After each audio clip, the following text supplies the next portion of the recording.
Welcome to Field of Draft. I'm John Serenitas, and I'm joined by Joe Murray from 98.5 The Sports Hub here in Boston. Joe, how are you doing tonight, my friend? I am feeling the draft. Literally, the wind of Can the you draft feel it? outside. I could feel with all the local sports teams sucking around here. It's something exciting. I know we're big draft guys, and maybe locally people are into it this year. So wondering what will happen with our sports team. So appreciate you having me on, man. No, thank you for taking the time. And as you said, we're both obviously big NFL draft guys and big college football guys. So, what else is there to do on the Thursday night, a month before the draft, but talk about the draft? And as you said, Celtics, Bruins are struggling right now. Red Sox don't look like they're going to be competitive. So, might as well focus on the Patriots, talk draft. Let's just jump right into it. First of all, just some overall thoughts on this 2021 class, Joe. What do you like about it? What are your overall thoughts on it? So I want to preface this by saying I think I eyeball things. Like I watch all the games and I just meh. Yeah, this is exciting. That's exciting. I think you look at it with an X's and O's standpoint. Oh, hey, this guy's got great feet. And there's only a few guys I feel like that about this year. But when you ask me about the draft, I think the strongest position's wide receiver. And I think it was last year too, right? Arguably. Mm-hmm. So last 2 years. I think there's about 15 players in there. Chase, right? Smith, Waddle. I mean, they're just a few of them right off the back. And then Terrence Marshall, another LSU guy, could go in the first round. Exactly. Then there's Rondell Moore, Elijah Moore, you know what I mean? And then you just keep going. So I think that's the strongest position in the draft, then edge rusher. I think there's a ton of edge rushers out there. And I think that's, you could look at Greg Russo if you want to put him in that category, right? Aziz from Georgia, Jalen Phillips, Quiddy Pay. Like there's a ton of guys that are out there. I also think offensive tackle with all the big, all we hear about is quarterbacks, right? So I think you need a tackle in there. What's interesting is the two best tackles in this year's draft may have been opt-out guys, right? Sewell and the kid from Northwestern. Rashad Slater. Exactly. So, there's a question mark there, but, and then I think cornerback, Surtain, Farley. If you want to, who's the kid? J.C. Horn, South Carolina. There you go. Another one. And then if you want to look ahead, Greg Newsom. Asante Samuel Jr., right? And you could probably find defensive backs going into the third round. Tyson Campbell, right? Stokes. There's other guys. Then I think it's your quarterback draft. I think linebackers a little light this year. I think that it's real top heavy, right? If you're going to get a linebacker, probably early on, and then interior line. And I think it's a kind of a bad tight end draft. Don't really think it's a tight end draft. I think it's top heavy. I think the top three guys obviously got Pitts. You got Pat Freiermuth, you got Brevin Jordan, you got Hunter Long, but after that, it drops off. Yeah, so I think that there's if you want stability and foundation, you can get depth in the draft this year, and I think at maybe skill positions. I think there's running backs too, but again, no one's really. You can find those guys dime a dozen these days. Oh yeah. I mean, you got ATN and Najee Harris who are potential first rounders, and then it does drop off after that. But as you mentioned, the running back position year in and year out is deep. You can get a guy like a Larry Roundtree from Missouri, who's a guy that could step in and be a nice back in a timeshare. But obviously the quarterbacks have been getting a lot of the headlines, and rightfully so. At the top, this is a pretty strong class. Overall, it's not, but obviously you're looking at the potential of 5 quarterbacks going in the first round. And I agree with you, Joe. I like the overall balance of this class. You're solid at offensive tackle. Wide receiver is wide receiver. In my opinion, I think wide receiver is going to be a strong position in a draft every year. And the reason I say that is spread offenses. High schools are running spread offenses now. Colleges are running it. And now you're seeing those spread concepts. They've made their way to the NFL. So because of that, the wide receiver position is being developed like never before. And I think you're going to have strong wide receiver classes pretty much every year. There are going to be some years that they're stronger than others, but they're going to be deep classes there. Obviously, you mentioned the quarterbacks. They've been getting all the pub heading into this draft. And again, draft is a month from tonight, 4 weeks from tonight. There was a big trade in the NFL last Friday. San Francisco 49ers, Miami Dolphins. 49ers trade up to the 3rd pick. They trade the 12th pick as well as a couple of future first rounders and a 3rd rounder. It's no secret. The 49ers are trading into that 3rd spot because they want one of these quarterbacks. So, 2-part question here. 1, just give me your overall thoughts on the trade. And 2, we've been hearing speculation that it could be Mac Jones. Do you buy that? Nope, I don't buy it. I think it's a smokescreen. It's no slight on Mac Jones. I think he's ready to play. I really do. And I think evaluating him is tough. It really is. And I know that's the easy thing to say about him. Oh, well, how do you really evaluate him? He's been playing with great talent, but it's the truth. I mean, it really is. But he has thrown downfield. He does have a decent arm. I mean, there's things about him that you can say, okay, there are things I like about him. The 49ers aren't giving up 3 first-round picks to select Mac Jones. It's just not happening. So when I first heard it, I was surprised. That's large capital, not to mention the Jimmy Garoppolo portion of it and what Kyle Shanahan wants to do. Not to mention this is a team removed a year ago from the Super Bowl, right? Yeah. They got a great running game. They had a good team until Garoppolo went down, and their defense kind of fell apart towards the end of the year, but they're still a strong team. Now they need to build.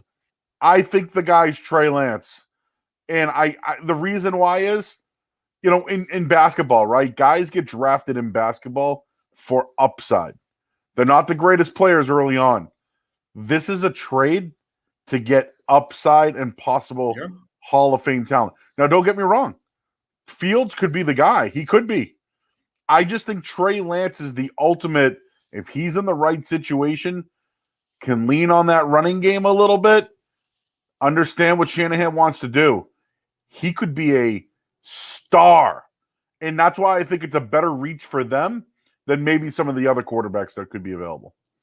Yeah, and I tend to agree with you. I think it's either going to be Trey Lance or Justin Fields. I think that all 3 of those guys, including Mac Jones, are great scheme fits in Kyle Shanahan's offense. But you don't trade into that spot and give up future compensation like they gave up to draft Mac Jones. Not when you could probably move up 5 or 6 spots and possibly get Mac Jones. You need to trade all the way up to 3 to get him.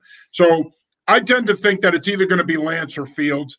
And I still think that they're blowing smoke up our tails with the Jimmy Garoppolo talk and that they're going to hold on to him and they're not interested in trading him. But there is a part of me that believes it, Joe, because you hold on to Jimmy Garoppolo. Yeah, you got to eat the $25 million next year. But if you're going to draft Trey Lance, he's not ready to play in 2021. You're thinking 2022 with him. You draft him, you hold on to Jimmy G, you're competitive next season, and then you move away from Garoppolo and transition to Trey Lance in year 2. Lance, to me, is the second most talented overall quarterback in this class behind Trevor Lawrence. I know people love Zack Wilson, the wild throws, the wild plays, but at the end of the day, if you do it right with Trey Lance, you bring him into your situation, you let him develop, let him sit for a year, let him learn how to play at that level, you could have yourself a top 10, top 12 quarterback for a long time. And here's the other advantage that I think Trey Lance is going to have coming into the league. He's the only guy in this draft really at the top at that position that has played in a pro-style offense. And so I think that that's going to help him as well because it's an easier transition for him in terms of verbiage and playing under center and all that stuff. So I agree with you wholeheartedly. I don't think that they give up what they gave up to trade into that slot to take Mac Jones. Not when you could have probably traded with Detroit at 7 and gotten him. So unless a team because here's the thing, you could have traded to 7 and gotten him and leapfrogged a team like Carolina, who's in the quarterback market. I don't think they would have gone all the way up to 3 for Mac Jones. Now, when we talk about this quarterback class, and as I said, they've been garnering all the headlines. If I asked you to stack them 1 through 5, how would you stack these quarterbacks 1 through 5? Who's your number 1? Who's your 2, 3, 4, and 5? Ooh. Okay. It's good that you asked me this because I have a couple of different things on it. For example, I would draft Zack Wilson second. Okay. Yep, I so would think I. I think it's Lawrence Fields. And the reason why I say Lawrence Fields, dude, go back to their history, right? Fields coming out of high school was actually a better prospect than Trevor Lawrence. Yeah, I'm more highly recruited. Dude, and for I know people should Both really Georgia kids. people should look into about Fields' story a little bit. This kid was a star baseball player, chose to go to Penn State, had some issues, if you know what I mean. Not personal issues. He dealt with some hate stuff. Left Penn State, went to Georgia, played a little bit, whatever, and then obviously went to Ohio State. But the more I look at this kid, he's faced adversity, man. And say what you want, that Clemson game, he threw 6 touchdown passes. 3 of them were to tight ends over the middle of the field, which is something I think he's best at personally. And the other thing is that Alabama game, he kept fighting. Like, he kept fighting and fighting and fighting. He played hurt. I think he's the guy that, if you watch, they've been successful and they struggled against Northwestern, but I think he's faced the most adversity. And that's just one thing I see here. Here's why I love Zack Wilson. And I was on him a year ago, dude. I watched the game against he played an overtime game against somebody. I forget who it was. In 2019. Dude, he scored a touchdown in the game and I popped. I was like, whoa, this kid. He's the only quarterback that I see, John, that can actually hit guys in like spots. You know what I mean by that? Like I don't want to compare him to Brett Favre. I don't want to do that. But Favre could hit you right in the hands on a slant and fire it in there, right? He's the only kid that I watched last year hit guys in the hands in stride. Yep. That BYU team was very good. Dude, the Coastal Carolina game they lost, he nailed that pass in the receiver's hands. He just couldn't get over the goal line, the receiver. It was a great defensive play. Is he tough? I don't know yet. That's going to be the biggest. Remember, he got pushed around a little bit. They would throw, and he also has an injury history. He's had some shoulder issues, so that's also a factor. But I think the footwork, he's everything you want, right? Like speed, arm, agility, maybe a little swag. I don't know. But dude, I love the kid. I don't know if the Jets is the right spot for him. So long story short, if I'm ranking them myself, it's Lawrence, Fields, Wilson, Lance, Jones, Trask, Mond is how I would go. And then I think the rest of it is wide open. Yeah, I would. It's funny because you mentioned that you were on Zack Wilson a couple of years ago, and the thing with Zack Wilson is if you go back to 2018, the arm talent has always been there. And the athleticism has always been there. And I think a lot of people kind of fell off of him when he started having some injury issues with the shoulder and whatnot. But he comes back this year. He's fully healthy, spends a lot of time last offseason working on his game with John Beck, has a monster year. And here he is now in a position where he's probably going to go number 2 overall. I think the Brett Favre comp is actually a really good comp. Everybody wants to comp him to Patrick Mahomes, Joe, but I think that's ridiculous. Yeah. I mean, there are some similarities there, but Mahomes is another level athlete, in my opinion. When you look at Zack Wilson, though, I like the Brett Favre comparison because physically they're built the same. And Favre had legendary arm strength. I'm not going to go as far as saying he has Favre-esque arm strength, but it's not that far off. So I think Brett Favre, Aaron Rodgers could be pretty good comps for Zack Wilson. I think Mahomes, I actually think Wilson might be a better athlete, but I don't think he can do the things that Mahomes can do in terms of manipulating the pocket and distributing the football. I think it's he's a little next level in that regard. If I had to stack them, in my opinion, I would go Lawrence, Wilson, Lance, Fields, Davis, Mac Jones. Davis Mills is my 6th guy. Really? Kyle Trask and probably Kellen Mond. Now, here's the thing with Kellen Mond. I'm not a big Kellen Mond guy. I think he's Josh Dobbs with a better arm. Ooh. And I think when we start to think about comping these guys, and this is what makes Mac Jones so tough. You talked about this. It's hard to get a beat on what he really is. Is he a guy that just bided his time at Alabama, played with a lot of talent last year, played in a quarterback-friendly offense and took advantage of it? Or is he a guy that's more than that and can step in and be a top 10, top 15 quarterback in this league? To me, when I look at Mac Jones, I think he's Andy Dalton. That's what I see in terms of a career projection. I see Andy Dalton. Now, nice career. Apparently, he's going to be the Bears starting quarterback. I don't know what they're thinking.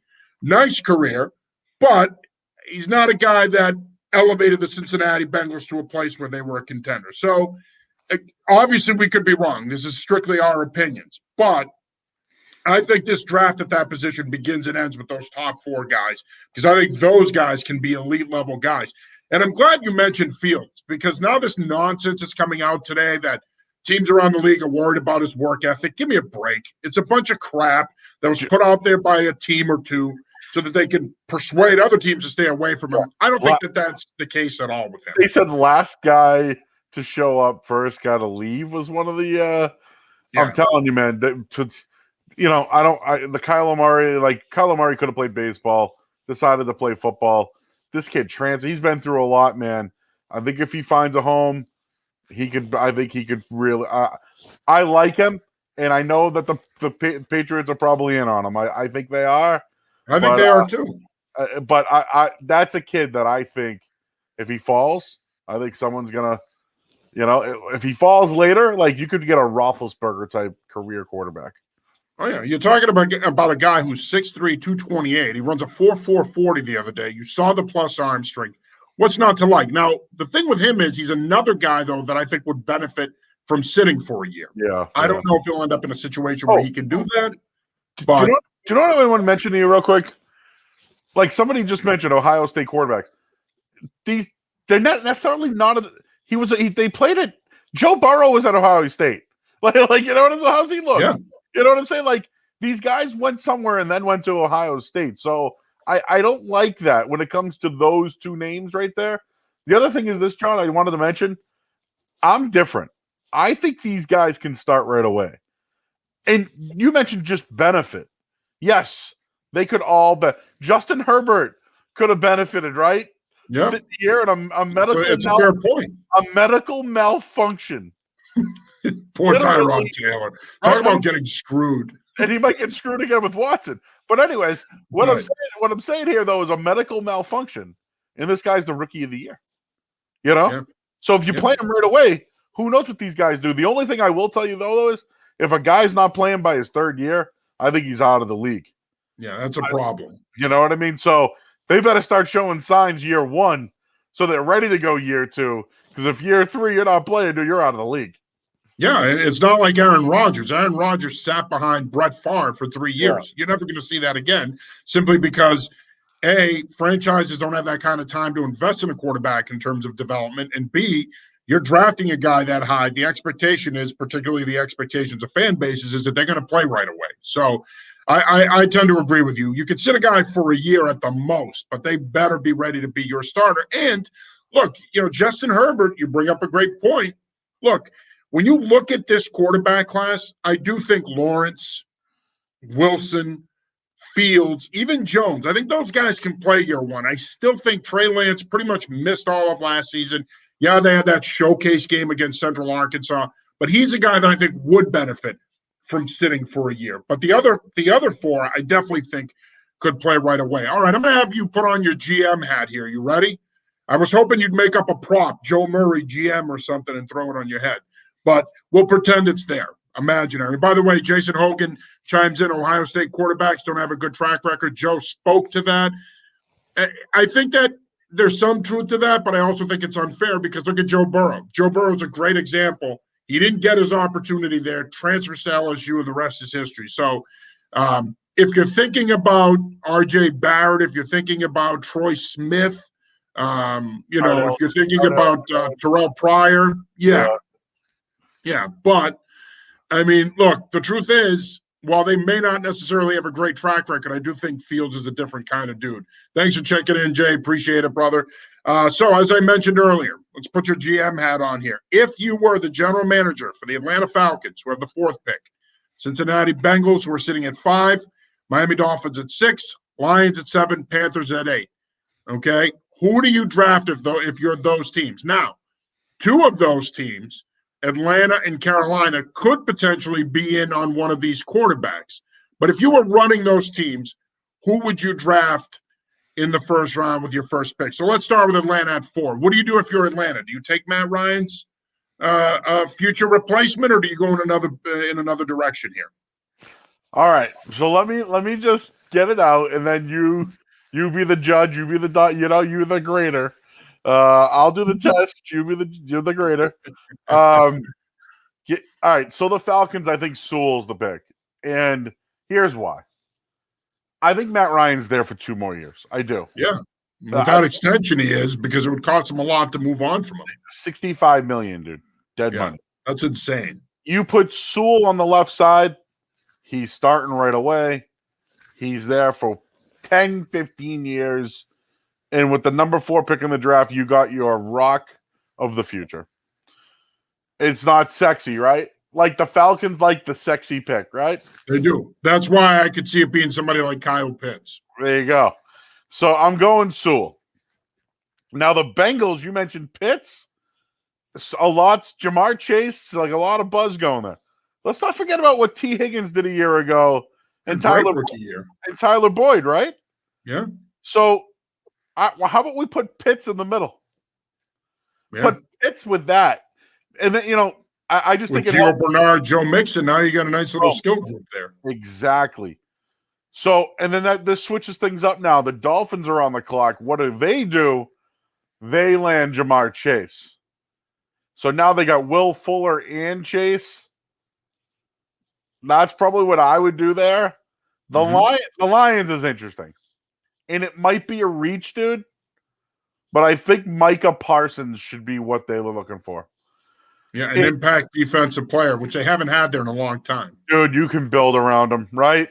Impact player. He's a 3-down. I call him a 3x3 player, Joe. I think he's a 3-down, can play 3 positions type of player.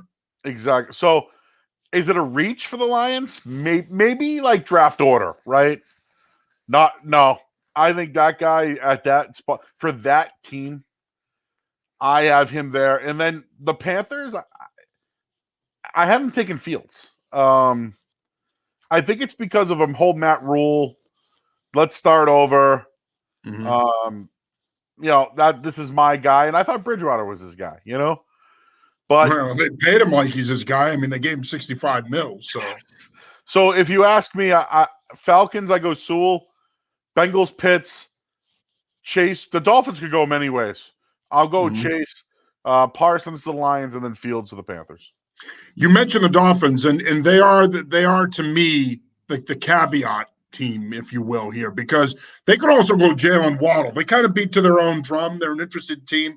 Waddle's gaining a lot of traction now around the league as a guy who's actually surpassed Devontae Smith on a lot of teams' draft boards. Miami is kind of quirky. Chris Greer, their GM, they kind of beat to their own drum. I could see them possibly taking a Jalen Waddle there at 6. But I like your picks. The Penei Sewell to Atlanta pick is interesting. Now, I think if the right offer comes along, I could see Atlanta and or Cincinnati possibly trading out.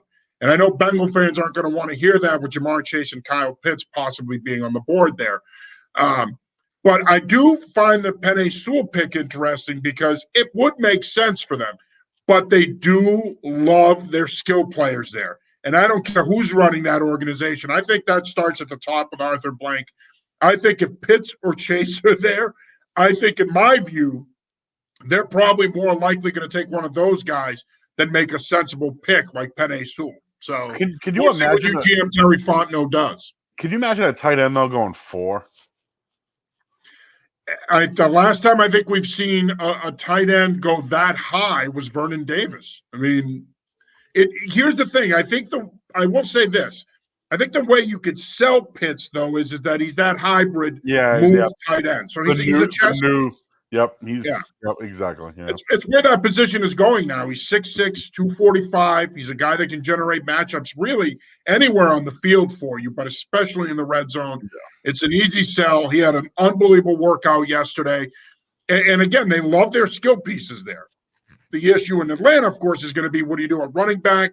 They're moving on from Todd Gurley. And the other issue is, of course, can Julio Jones stay healthy? His health has been an issue the last couple of years. Calvin Ridley's been ripping it up. They've got some other receivers that they like there as well. Gage, for example, Zacchaeus. They've got guys there that they like, but you put Pitts in that skill group, they'll score a lot of points. You can make a case for Atlanta taking Micah Parsons, in my opinion. There's another team that needs an impact defensive player. Sexy pick. Yeah, and he's a guy that if you can – I know that there was a report that came out last week that there's a handful of teams around the league that aren't crazy about the opt-out guys. Miami – apparently doesn't want anything to do with an opt-out guy. Yeah. So that's why Jamar Chase might not be the pick for them. I could see them going Smith or Waddle. But I think that when you look at, if you could take that out of the equation with Parsons that he opted out, he is, in my opinion, the one defensive player that can step in the top 10 and make an immediate impact. He's really the only defensive player, in my opinion, you can take in the top 10, other than possibly Farley or Surtain. It makes a ton of sense for teams like Atlanta or Detroit, but Atlanta I still think is going to go offense. Maybe Sewell, maybe a skill guy. Detroit might take Parsons at 7. All right, enough about talking about these other teams, because there are people watching this thing going, all right, what are these two guys, these two loudmouths, what are they going to – and by the way, me and you have been doing this a long time together, brother. So we are loudmouths, but we love – there's certain topics that we're passionate about, and this is one of them.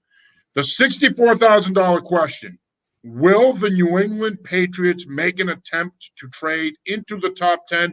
Joe Murray, do you think that Bill Belichick finally bucks all of his past trends? He's never taken a quarterback with a top 60 pick. Do you think he bucks all of his past trends and makes a run at a top 5 pick to take a quarterback? No. Top 5, no. Do I love how you said that. No, not top 5. It's like you're preparing people to be disappointed. Well, I just think top 5, maybe not. But I don't know. Could he? I mean, let's just say everyone's off the board at 8, right? And then Mac Jones is just sitting there. Like, I don't know. Like, I'm just trying to think of where he could go. I think the only two places are Atlanta at 4, Cincinnati at 5, and who's to say that they would want to trade? And like, what does Denver want to do, right? Do they right at 9? Yeah, so that's the only thing I can see. I think they're going to take an edge guy. If Parsons is available, certainly I think he's the guy. I don't see Surtain. So yeah, to answer the question, no. The guy that I've had circled all along is Greg Russo. But he's an opt-out guy from Miami. He can play. I hate comparisons, but I do it to just position-wise. Seymour, almost. Guy could play outside, inside. Maybe Ty Warren's a better one. But like, one of those. I've got one for you that I might get ridiculed, but go ahead. I'll give you my comp for him when you're done. Yeah, it's just I've had him all along as my guy here, and I have him as an edge guy, but to me, just what's he 6'7", 265? Yeah.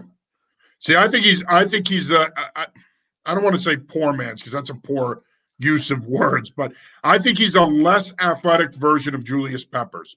He was a free safety in high school. Wow. He was a free safety in high school. And this is a guy who's gradually he went from free safety to outside linebacker to defensive end. He kept growing, couldn't play those positions anymore. But he has legit athleticism, not Peppers-esque, but physically he's a very similar player. And they did that with Jamie Collins, right? Kid who played safety. Southern Miss, yeah. So maybe that's the guy I have, but a lot of the drafts I'm seeing, I see him going late now. That's the guy I had. Jalen Phillips has jumped him, his teammate. Exactly. And then the other thing, too, is Zaven Collins. I love him. I know they've looked at him. So when you look at the Patriots overall, do they have like the picks to move up and make a move? Absolutely. If they identify a guy, I'm not surprised at all. I want the Patriots to hitch their wagons to a quarterback. That's what I want them to do. I just think that that's the best scenario for them. Waiting for Jimmy Garoppolo is probably not the right thing. I don't know if another quarterback will become available. I mean, let's just look at what they did. Last year, they waited for one of these free agent quarterbacks to fall and be available, and it was Cam Newton. So are they going to do that now with this quarterback class? I don't know if they can afford to do that, but it might be what's best for them. So I think they're fine if they go with Stidham and Cam again. Like, that's what bothers me. But with all the draft capital that they have, they should be aggressive. They should be making moves. So maybe if it's not in the first round, we talked about the talent in the second and third rounds. They have picks to do it. But to me, I think that their biggest need is edge. And I know they just signed a bunch of edge guys, right? But I think they got beat on the outside so bad last year. Like, I just think of that dude Simon constantly getting beat on the outside. It won't happen as much this year, but they just need a guy that could be like a rock on that outside. Even if it's not Russo, I just feel like they need some sort of anchor on that line, like on one of those sides of the edge. I think that they, in many ways, are in a all or nothing mode, in my opinion. And before I give you my take here, K Keen 121 says, "What about the kid from Texas A&M?" So he's talking about Kellen Mond. He's a possibility. I think Kellen Mond's a guy to me that's going to go early day 3. I don't see him as a second or a third round talent. That's not to say that all it takes is one, right? Beauty is in the eye of the beholder. All it takes is one team to fall in love with him. Maybe he goes day 2, but I think he projects more as a day 3 guy, early day 3. Jay Hogan comes back in and says, Kawiti Pay out of Michigan. Of course, he played his high school football at Bishop Henrican High School. Yeah, they looked at him. Rhode Island. Jay coaches at Bishop Henrican, so he is pumping up the former Henrican Hawk. Pay to me, I'm not sure is a scheme fit unless they play more 40 fronts. Seems to me when you look at what they did in free agency, seems like you might see them playing more 30 fronts and some of the stuff that he used to like to play. That remains to be seen. Look, I think, in my opinion, they need to do everything they can to trade up. And I know that it's not like him. I know that he doesn't like to trade future compensation.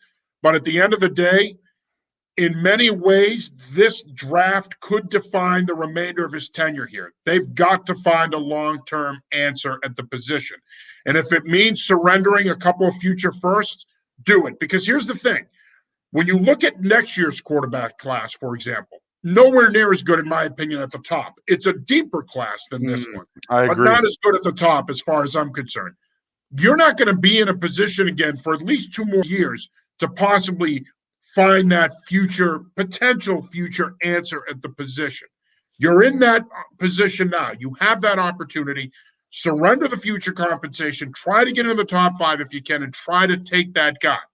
Because, again, I know a lot of people like to say, well, why do that when you can get Mac Jones? Well, again, we don't know how they stack their board, so we don't know if they love Mac Jones. Now, of course, Mac Jones overthrows a guy the other day, and they pan to Belichick, and he's shaking his head. And everybody on social media is like, see, he doesn't like Mac Jones. He thinks Mac Jones sucked. No, he doesn't. We don't know what him and McDaniels were talking about. But I would like to see them get into the top 5, if possible, and take one of these guys not named Lawrence or Wilson. Which brings me to my next question, which is kind of a part B question to the one I asked you. Let's say, hypothetically, they make a trade with Atlanta and get to 4. And let's say that some combination of either Lance and or Jones, or Fields and or Jones, or Fields and Lance is available. If they get to 4, who would you want to see them draft from those 3 guys? To me, it's Fields. I just think he works best for what they have here. Again, I look at that 2 tight end system and what he did against Clemson with those 2 tight ends. Yeah, Rucker and Farrell. Yeah. I just think he's a good fit for that. And I wanted to just throw out some odds at you, because they do have odds on, possibly where some of these quarterbacks may go. Yeah, let's bump. We had talked pre-show. Let's bump that question up. I like that you're transitioning to it. Let's do it. Yeah. And so Mac Jones was the favorite to be the 3rd quarterback drafted.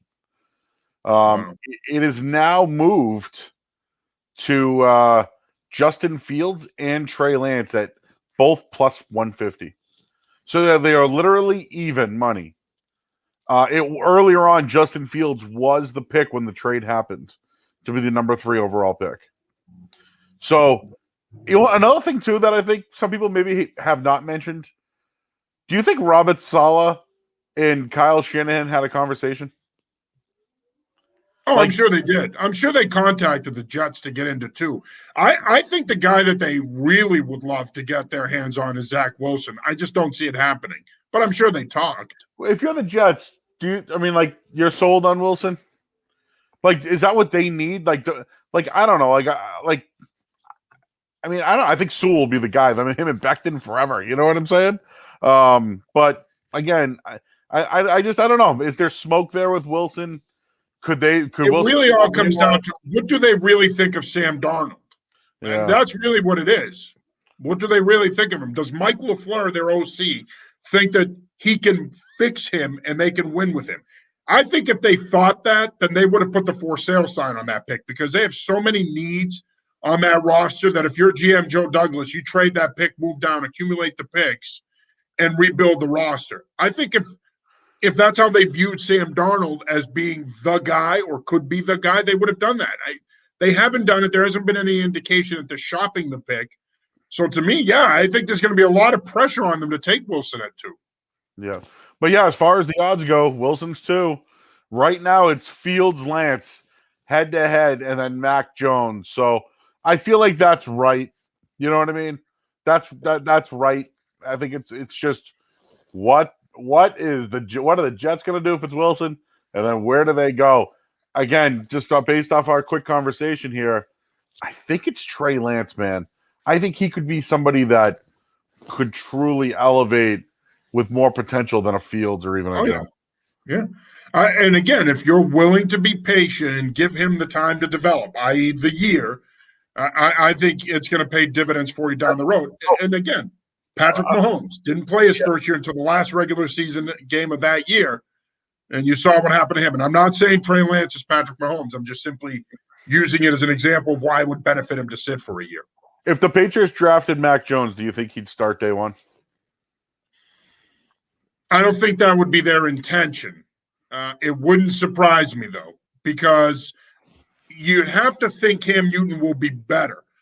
I'm not sold that he's going to be better. I think a lot of his problems last year, yeah, sure, you can make the case that a lot of his issues were a byproduct of the lack of skill around him, but I think there's some legitimate physical deterioration there. And I don't know, even though there's been a massive upgrade in terms of the skill around him, I don't know if it's going to be enough. I think he'd have a shot. I think he'd have a shot if they drafted him. The one thing that I like about Mac Jones is, and I know Patriot fans aren't going to want to hear this because they're going to think I'm labeling him a game manager, but he can manage the offense. And I think that he's smart, high IQ kid, has a strong enough arm that he can make every throw in the playbook. He can play at all 3 levels in the passing game. I think he's a guy that would be a great scheme fit for them because his strength is, I know that we're all used to seeing him throw those deep corner routes to Devontae Smith last year and those fade balls, but the truth is that the strong part of his game is the underneath stuff, the intermediate passing game, quick perimeter screen, stuff that the Patriots like to do. So I think he'd be a really good scheme fit for them. And with that kind of talent level around him, he could thrive.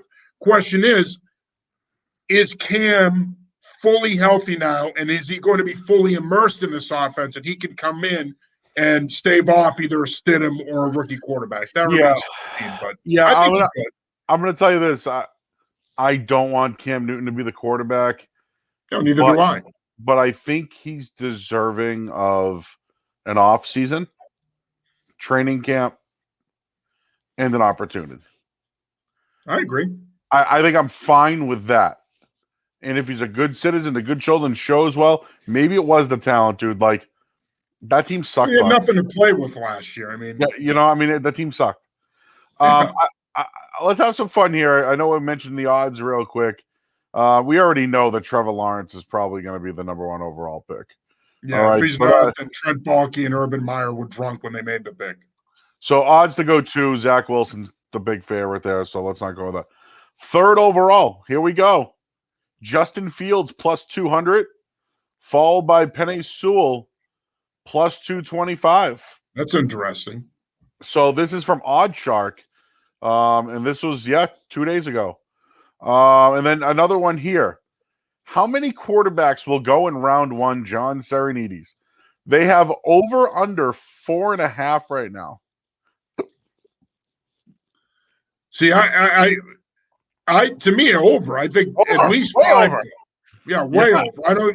I don't think 6. If you had asked me 6 months ago, I might have said Kyle Trask, but then he faded down the stretch, and I think that affected his stock. He had a nice pro day yesterday, and I think he'll rebound. But yeah, 5, easily 5. I don't see more than that, but I'd go over on that. Don't you feel like Trask is the consolation prize?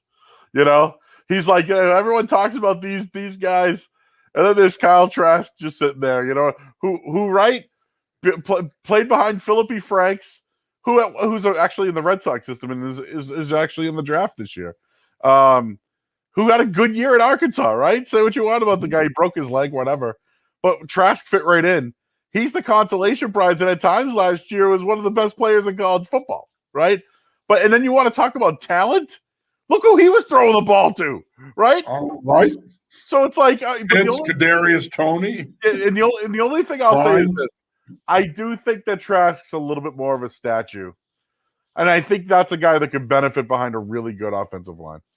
Yeah, I agree. But I will say this. I think when we're talking about who the 6th guy is, I think it's going to be Davis Mills from Stanford. Yeah, well, tell me about this. He hasn't played much. He has not played much, Joe, but people love the size, 6'4", 235. He is, I'll tell you what, you watch him play. He is really mechanically smooth. I've seen him. Doesn't waste a lot of motion. I love the pocket awareness and the ability to manage the pocket. And he's another guy, again, I know I'm going to sound like a broken record, another guy that could benefit from sitting for a year. He does have an injury history. But I'll tell you one thing. If you're looking for a 6th quarterback that could project as a starter in this league, I think it's him. Yeah, and at one point I thought KJ Costello would be So did I. And then he got bit by the Mike Leach bug. You can only have so much success in that air raid offense before it catches up to you. It's just funny, right? Like we look at these guys and we're like, oh, we could. Who knows? One day we could be watching, John, and it's going to be like KJ Costello's getting the start on Sunday Night Football. You know what I mean? Because like Russell Wilson got hurt or something, you know. Well, you bring him up, and I'm glad you did, because you also mentioned Philippi Franks. When you look at these two guys, they're both over 6'5". I mean, Franks is almost 6'6", 235 pounds, and he's a freak athlete. He's the closest thing to Cam Newton. He doesn't run like Cam, obviously, and he broke the leg. But they're huge, both of them. Yeah. I mean, when you talk about developmental guys, those are guys that you can invest in middle to late day 3. I'm not saying you're going to get a starter out of it, but you never know. Stranger things have happened. And certainly, and that's the thing about this quarterback class. And I've talked to a lot of people in the industry that have said to me, listen, man, once you get past Jones, you got Davis Mills kind of floating around there. But past Mills, a lot of teams around the league do not love this quarterback class. Kellen Mond's getting a little bit of a push. People love Sam Ellinger's character, but they see a lot of Tim Tebow there. That's what I see, but I like that. I like that comparison. I love his intangibles, and I think he's a better passer than Tebow, though. Yeah. I think he should have stayed another year personally. That's just my view. And while we're at it, I mean, I like Kellen Mond. The one thing I like about Mond, you mentioned Dobbs. Dobbs has played. I mean, he's gotten his fair share in Tennessee. He had a nice little run. My only thing with Mond is the fact that most of his passes were past the line of scrimmage. Like, this wasn't a guy that threw, to a running back and he just took off for extra yards. Like, and I think Jimbo has a way of coaching some of these quarterbacks up a little bit. Mm-hmm. But you mentioned Davis Mills, right? Like, yeah, that's a name that I've started to look at a little bit. And I've looked into it, and maybe the fact that there is a little unknown there. Now, Jamie Newman, I think, is the guy that I've watched him play. Remember, he had Surratt. He had some really big receivers. Cade Carney had some nice pieces at Wake. I saw him play live 2 years ago at BC. There you go. And that's a kid that's going to get on he's a roster lock. Like, whoever drafts him, that's going to be a guy that comes along. Now, Ian Book, I'm not high on, and I know people. I don't like the size. Maybe he kind of reminds me of Colt McCoy. I hate to say that. It's a great comp, but like that's who he reminds me of.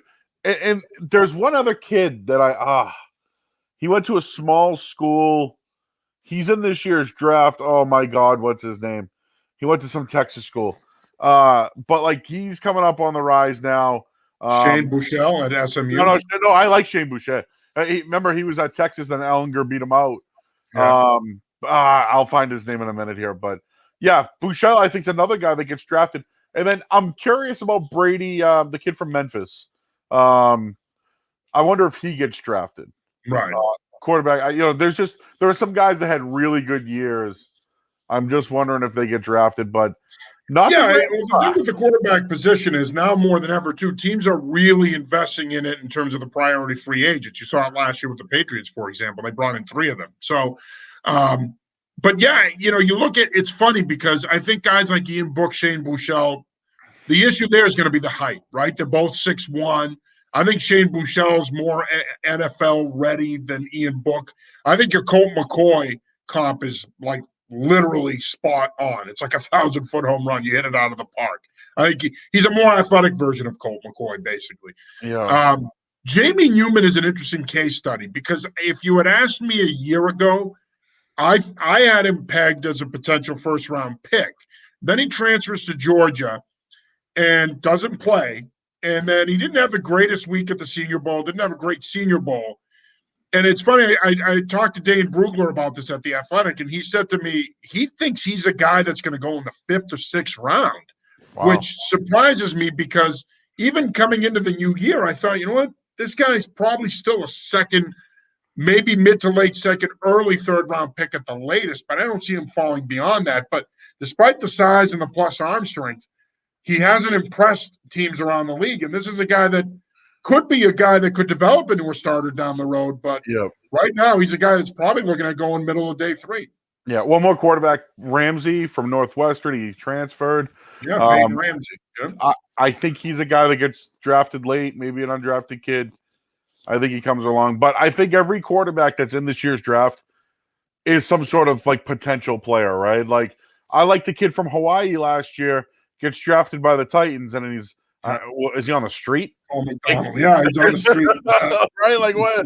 I mean, like, so again, these quarterbacks, man, it's hard and it's all luck. Let me just throw a couple more betting odds at you. How many running backs will be drafted in the 1st round? Right now, the total 1.5. I'm going to go over because I could see both Najee Harris and ATN getting drafted. I think that Najee Harris with the size, I think there's this desire to find the next Derrick Henry, the Alabama ties, War 22, blah, blah, blah. Plus, he's got a pretty diverse skill set. And I think ATN is a guy that, while he's got a lot of miles on his body physically, he's absorbed a lot of carries. I think he's a guy that's dynamic, give me a 3-down guy for you. I could see both of them going in the 1st round. He's a burst guy, like he'll get a big chunk. Don't sleep on the kid, one of the running backs from North Carolina there. Williams and Carter, the 2 backs, because we saw what's his name, Hilaire go in the 1st round this year, and and I think Williams is a guy. Delonte Williams is a guy who profiles the same way. That stocky, shorter scat back type that can run between the tackles, runs harder than people think, but can really impact the passing game. And I like the Clyde Edwards-Helaire comp. I think that's a pretty good comp for him. And then just 2 more. How many wide receivers will be drafted? Over under 4.5. The over is slightly juiced. We got Waddle, Smith. Chase. I think Terrence Marshall could go in the 1st round. Possibly. There's 4. So there's 4. I mean, could Moore, could Tony maybe. Yeah. So I'd go over on that. And then the last one, tight ends, 1.5. See, if you I hate to be revisionist. I think at the start of last season, I would have said Pat Fryermuth is the number 1 tight end in the class, and then Kyle Pitts is 2, and maybe Brevin Jordan. I would have said 3 guys. Now I don't see anybody more than Pitts going in the 1st round. Yep. So there you go. Those are the odds for where everybody will go in the 1st round. So if I said to you, Joe, give me the name of 2 players that you watched last season that you really liked, that you think could be impact NFL guys, who would be 2 players that you watched last season that may not, and I'm not saying they don't have to be household names, but may not necessarily be guys that people are talking about. Who are a couple of guys that you watched play last year that you really liked? All right, these are guys that I think if they get drafted at certain teams, they're going to be stars. All right, one is Caleb Farley from Virginia Tech. If he gets drafted by Arizona, he'll plug and play right away with Peterson out. Mm-hmm. But I think with Watt and that defense, that pass rush, he could be a star right away. Yeah, because he's a matchup guy. Yeah, physical. So there you go. So I think that's a guy that if they got to be in the right situation, right? So I'm thinking Arizona with him. If he can land there, I think he could be a steal. And then the other one, I had this with you in mind here. Green Bay Packers select Kadarius Toney from Florida. I love that. I've thought about that pick for them. And I just think if you get him on that offense, dude, he'd be he'd be like the fantasy love, right? Yeah. I mean, and everybody that they bring in there works. So you mean to tell me that he won't work? Like he's better. He'll be better than Randall Cobb. And think about Randall Cobb when he was, coming out of college, right? Mm-hmm. So those are my two picks. I went offense and defense. There were some second rounders I thought that maybe I'd throw in there, but I think these guys have to go to the right fits. So that's why I said Toney to Green Bay, Farley to Arizona. I love the Kadarius Toney pick for Green Bay. I think he's exactly what they need.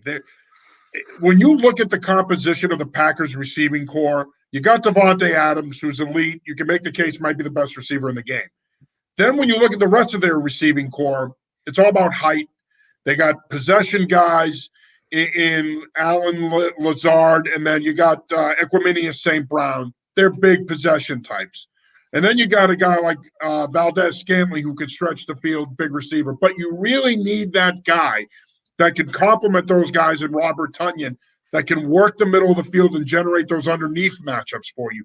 That's where a guy like Kadarius Toney, with his quickness and his ability to change directions in space, that's where he can become a valuable asset for that team. And when you said it, I saw the look on your face. You were even envisioning how awesome that offense could be if they're healthy with him in it. Now you put him in that offense with that receiving core, Tonyan and Aaron Jones. Man, I mean, they are nasty on offense. And they dropped the ball to me last year. I don't care what anybody says about, well, that's what the Packers do. They did it with Rodgers and Favre. They dropped the ball when they drafted Jordan Love. I don't give a rat's ass what anybody says. As far as I'm concerned, you want to make up for it this year. If Kadarius Toney is sitting there, you take him because you got a nice 1-2 punch with Aaron Jones and A.J. Dillon now. Take Toney. I think he makes an instant impact. That's why. And I had it with you in mind. I'm like, who could the Packers pick up? And I'm like, but yeah, again, I wanted to go offense, defense. Do you have any two guys in mind? I love Rondale Moore. I love Rondale Moore from Purdue. I think a lot of people, to me, if Rondale Moore is 5'10", he's a first-round pick. I think the only reason he's probably going to go in the second round is because he's 5'7". He had some injury issues at Purdue, but when you watch him, that explosiveness, the ability to do different things, you can play him in the slot. You can use him on fly and jet sweeps. You can use him in your perimeter screen game. He can take the top off a cover. You can do so many different things with him. He's a guy, to me, that whoever drafts him, I know people want the next Tyreek Hill, but whoever drafts him is going to get that explosive piece that they can move around in their formations and do a lot of different things with. I think defensively, a guy like Trevon Moehrig from TCU is a guy who, in my view, a very underrated player. I know a lot of people like him as a possible first-round pick, but he's a guy that's probably going to go early second. In this day and age where a lot of teams are playing three safeties now, and you want that 3x3 player, right? That guy that can play in all three levels, all three downs, and impact the game. He's a guy that fits that mold.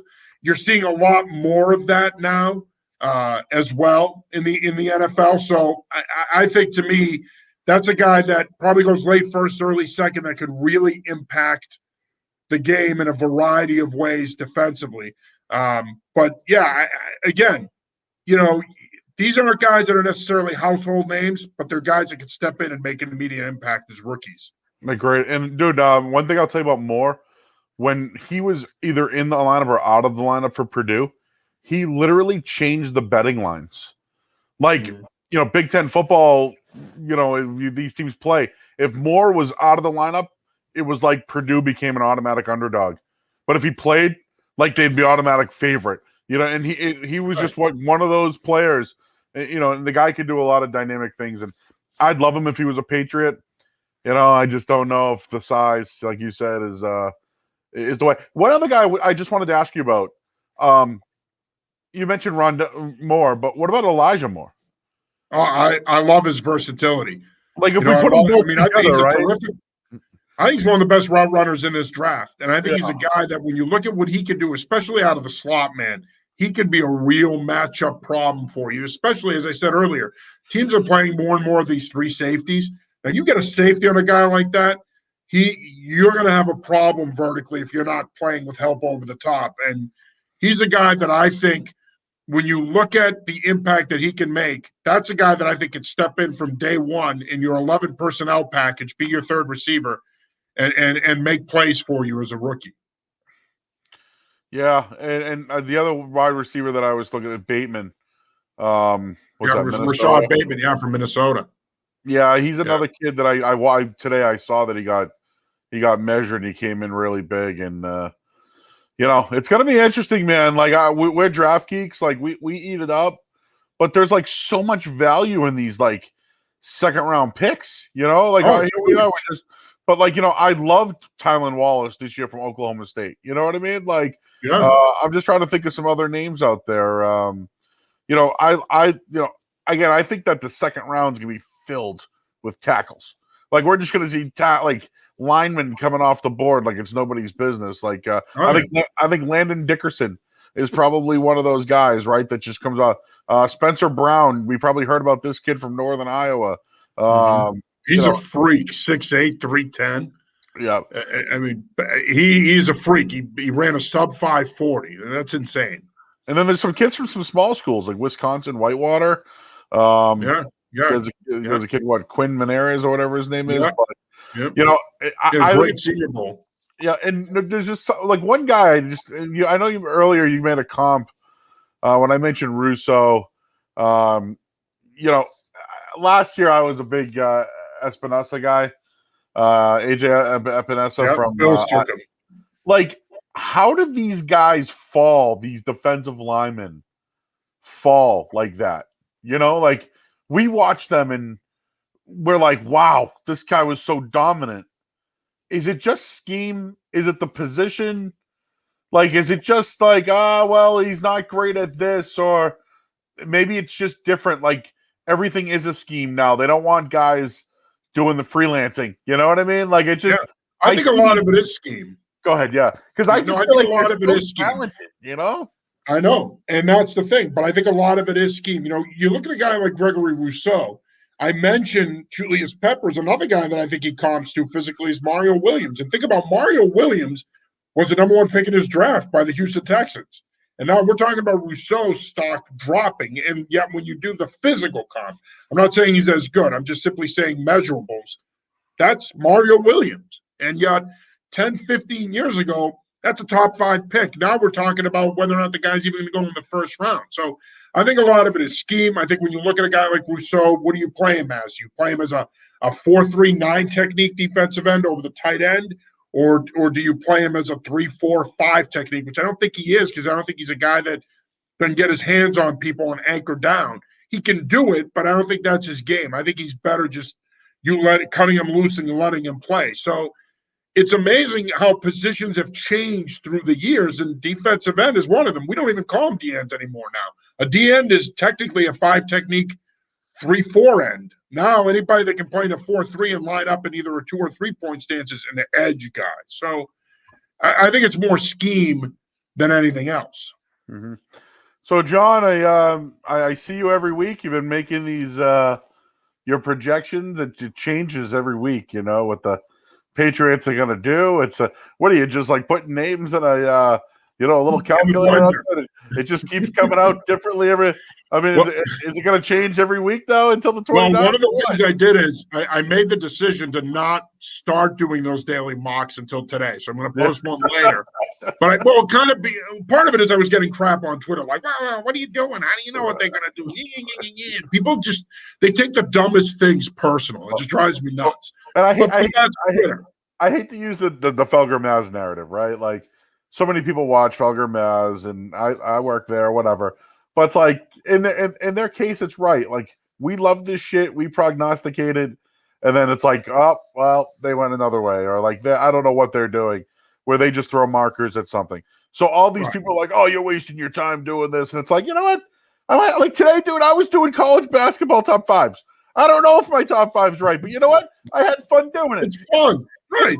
It's my list, so let me do my list on my own time. You know what I mean? Like, I don't care what you have to. You like doing it. You have a publication that you want to promote. You wanted to give your thoughts on it because you watch and you love this shit. Sorry to swear. Whatever. Okay. We're not a family show, so you're good. Okay. You love this stuff, though. You know what I'm saying? Like, right. I want to know what Dr. Football's got to say about these players. And, to me, it's like, I'm into this dude, Tom Brady left, and we're still talking about the Patriots football in the draft. You know what I'm saying? We're now more invested than we ever were. The problem was we should have been more invested years ago because, if we looked at it in hindsight, maybe they had the guy years ago. Maybe they let guys go by the wayside. And clearly the owner of the Patriots said recently, not happy with the drafts. Yep. And I think we looked at it like, I don't know. I know we knew who Anthony Jennings was, right? We knew some of these Chase Winovich. Right. We've known all those guys. But like now they're like situational pass rushers. Yeah. At best, you hope you can get more out of Uche, but I agree on Jennings. I also don't like the way they used him as an off-the-ball linebacker last year. That's not his game. He needs to be playing on the line of scrimmage. Like you mentioned, situational pass rusher. Let him go. Use him in your sub packages. But listen, for Kraft to come out and say it, and I'm glad he said it, because whenever you critique Bill Belichick in this era of success that they've had in the last 20-plus years, and Bill we trust, blah, blah, blah, for all the success that they've had, he's had a lot of misses too, and it's okay to point them out. Unfortunately, you can't do it around here because it's heresy, but it's the truth. It's not a bad thing to be critical of some of his drafts. I mean, look at the 2017 draft. He drafted 4 players, of which only one is still on the roster. That's Dietrich Wise, who they just re-signed. So, yeah, they got a player out of it, but you traded out of picks. You didn't draft. You only took 4 players, and you failed to develop 3 of the 4 of them. So just because he's had championship success doesn't mean you can't be critical of the way they've drafted, especially in recent years. I thought there were years where they had terrific drafts, and then there were years where you're like, what the hell are they thinking? What the hell are they doing? Yeah. I wanted to get your take on this because this is really bothering me. So obviously, the draft is bigger than it's ever been. I remember when I first started doing this crap 20 years ago, it was Kuiper. I was an intern at Scout Sync for Gary Horton. I worked with Todd McShay and those guys for 6 months. But it was Gary Horton. It was Mel Kiper, Joe Bucksbaum over at Pro Football Weekly, our lads. That was about it. You knew who the people that were producing draft content were. Now it's like everybody's a scout and a draft expert. It's amazing to me. Like you could be, I don't know, you could be curing ham 6 months ago, and now all of a sudden you're running scouting reports on Gregory Rousseau. Anyway, but one of the things that really bothers me is that while I like that they're broadcasting all the pro days now, it really, really bothers me that when you watch these things now, the NFL Network has it on, and they're talking about the quarterbacks, and Zack Wilson makes that throw across his body, and all of a sudden you got Rhett Lewis and Daniel Jeremiah, like they're clapping and they're oohing and eyeing, and I'm like, what are we doing here? You know what? I don't need you cheerleading. I don't need you going, ooh, what a throw. Giving the golf clap. Like, I want to hear Daniel Jeremiah break down the mechanics of the position, talk about what the player did in the pro day. I don't need to hear people at the network cheering, ooh, like they did it the other day. It's just at Fields Pro Day too. I'm out on that. Are you in or out on Pro Day commentators cheering Joe Murray? I'm out. All right, here's the deal, man. Listen, you're right. There's a select amount of people that I want to get my draft analysis from. I told you today I was watching Kuiper, McShay, might have been Dan Orlovsky. Like the Chris Sims thing, I'm kind of weird on now because like he's hit a few of them, but then he's kind of odd on a few of them, right? Yeah. And then I'm not like exactly. So I don't know. Like it's like weird. So like we see Jordan Schultz. Patriots aren't interested in Garoppolo. Do I want to believe? Like, you know what I mean? Now it's I don't know who to believe. I don't know who to trust. It's like listening to information on COVID. You don't know what to believe anymore. Exactly. Not even that, dude. It's like, the blue check mark is it even worth it anymore? It's like, oh, Zack Wilson threw a 80-yard pass. Will that translate to the NFL up next on First Take? You know what I mean? And like, it's like you have an opinion on. It's like me, dude. Back in the day, as a radio host, I used to do this. I would read a headline without reading the story. Okay, but right. but I was doing it on purpose. I haven't read the story yet. But the Patriots, kicking kickers in the 5th round. You know what I mean? Like I'll just go off about it. My thing nowadays is like, dude, watch the games. You know what I mean? Like, everyone's got in the. And football is like the one sport where I really think you need to grind it out, right? It's a repetitious sport, but it's also a repetitious of what you can't watch somebody once, right? If you watch Justin Fields against Clemson, and that's all you ever said, you're gonna be like, that dude's unbelievable. But that my thing is, I watched him against Clemson, and I watched him against Alabama, and I watched him against Northwestern. Those were his last 3 games. If you look at it, went from awful to amazing to playing one of the best defenses of all time. He played basically the 3 best teams, the 3 last games of the year, and now he's getting crapped on today and falling in the draft. It's because nobody saw those last 3 games and know the story about him, and that's what bothers me. Is like I use whole body of work when it comes to football. You know what I mean? Like in baseball, we can't use spring trainings, right? Or we can't use a good September. In the NBA, like, oh, someone had a really good playoff last year. Great. He played great in the bubble. Yeah, how is he now? And that's what I hate about Celtics fans or basketball fans in general. Oh, we don't want James Harden. That guy's a loser type player. Right. It's like, dude, he's one of the top 10 players in the league. Right. An MVP candidate. And it's just like, for me, like if Micah Parsons is available and the Patriots want to trade up to get Micah Parsons, I'm in. Do it. You know what I mean? Like, and the other thing with a quarterback is if they identify that Mac Jones is their guy and they trade up to do it, I'm more happy about that because they've identified their guy.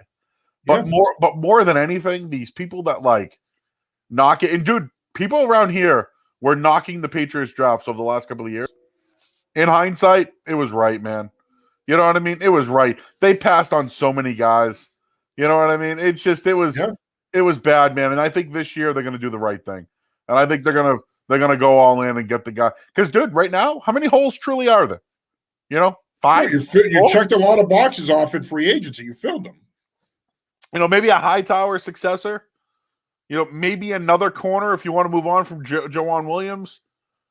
What do you know what I mean? Like, you probably need another center. You need probably some you got to get someone interior if something happens to Trent Green, or you don't re-sign what's his name to an option, win. You know what I mean? But like, could you use another running back? Probably, right? Mm-hmm. Yeah. So like that's we talk about the other thing that people around here get their dander all out of whack about is them trading down. It's possible that they also do that, and I know that it's easy to say, "Oh, they're not going to trade up; they'll trade down." I'm okay with trading down if you end up with a Zaven Collins, who I think is a Dante Hightower clone in many ways. Similar skill set, can play all 3 downs and do similar things, similar build as well. So I'd be okay with that. I know Patriot fans probably wouldn't be. Yeah.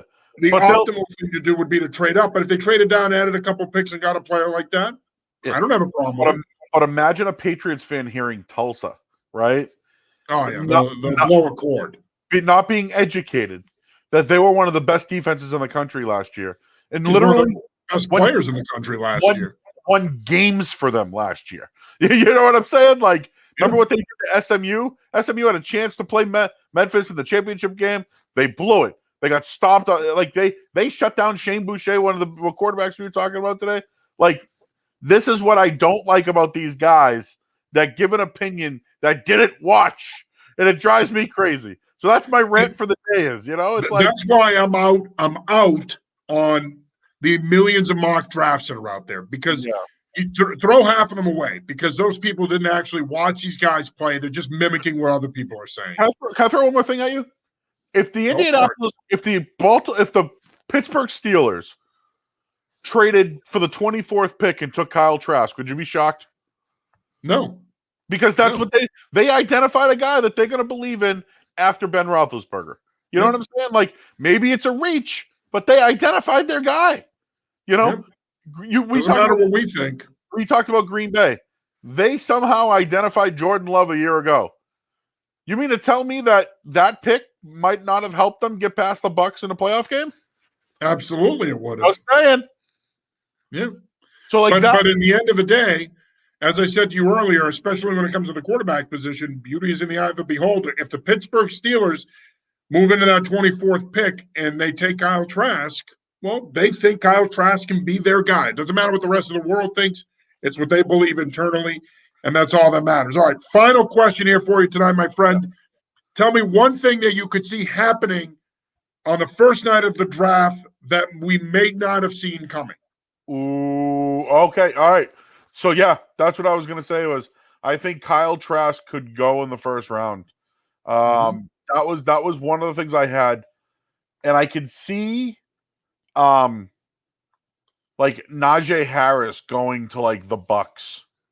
And I maybe that's not a real shocker, but like I'm just trying to think of like a team that I'm just trying to think. All right, yeah, my answer is probably Kyle Trask.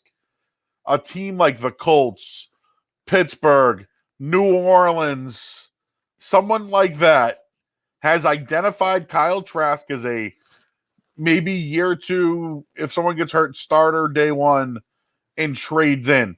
Is it a reach? Yes. But is it their guy? That's what I look at.